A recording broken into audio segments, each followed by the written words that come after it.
What's going on, Flicks Talkers? Welcome back to another movie review, this time for the movie Black and Blue, which came out in theaters October 29th, 2019, and it's going to be hitting physical January 21st, 2020. Now, this film is directed by Deon Taylor, who also directed The Intruder and Traffic. And this film does star Naomi Harris as Officer Alicia West, who also was in 28 Days Later, Moonlight, and 007 Skyfall, as well as Tyrese Gibson, who plays Milo, who was in Baby Boy, the Fast and the Furious franchise, and Transformers. Now, the quick synopsis for this film is: a rookie New Orleans police officer is forced to balance her identity as a black woman after she witnesses two corrupt cops committing murder. Now, right before I get into it, guys, I want to say that I really did want to check this one out in theaters. Unfortunately, last year I did not get a chance to, so I'm so glad I got a chance to check it out on streaming when it became available. Like I said, it is coming to DVD, Blu-ray on January 21st,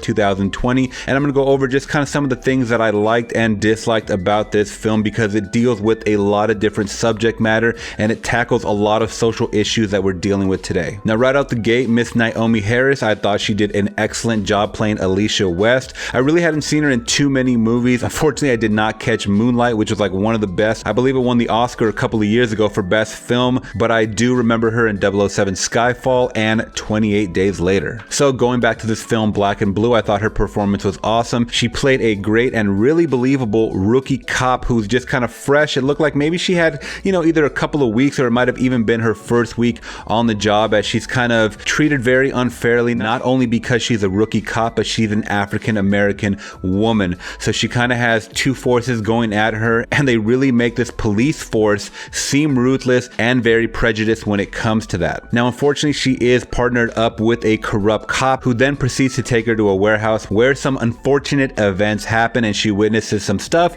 she really shouldn't have seen, and it's all captured on her body cam. So I thought this was actually pretty cool, because body cams are being implemented in the last couple of years in the police force, and a lot of the cops are still rolling out, recording kind of all their stops that they're doing, just so there's proof evidence of everything going on during these police civilian encounters. Now, once Officer West is compromised and she's on the run because she has this valuable footage that they do not want to be uncovered to the captain and more police, because they will get thrown in jail. So it becomes a different type of thriller cop movie where you don't know who to trust, because cops are offering to help her out, but they're also working with the bad cops, and she doesn't want to run to the drug dealers or those that definitely despise and hate the police force. And there's a lot of anti-police propaganda in this movie, guys. It was coming out around a huge time, especially the last couple of years, where you got a lot of marches against police brutality. So I can understand why this hit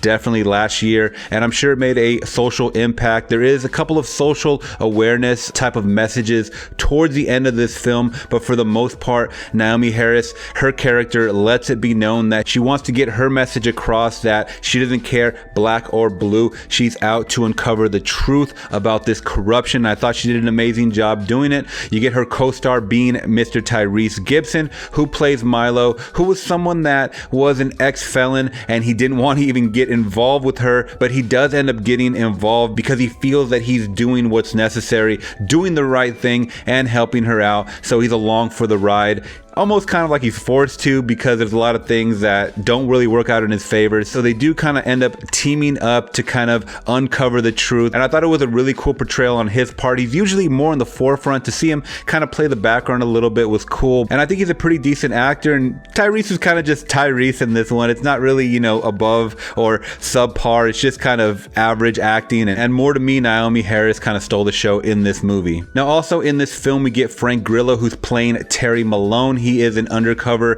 kind of a narcs division type of officer, and he plays a really just gritty, just get away from me type of demeanor. Think of Denzel Washington's character in Training Day. He played that real hard-ass cop, and in this film, he was not any different than that character in that movie, and I thought he did a really good job of playing the antagonist, and it was someone that I was really rooting against. I really wanted him to stop this guy, but he just kept on going, and he kept playing tricks and kept lying, saying that Alicia West's character was the reason for all of this stuff happening. So it's a big he said, she said type of thriller drama movie, and I thought it worked well with the plot of this film. Now, another side character we get is Mike Colter, who plays Darius. Now, you guys know him from Marvel's Luke Cage, and in this film he does play a top drug dealer and someone that kind of works with the narcotics division, just more on the corrupt level side. So it was cool seeing a little bit glimpses of him and his crew, just kind of their involvement. I won't give it away, but they had a huge part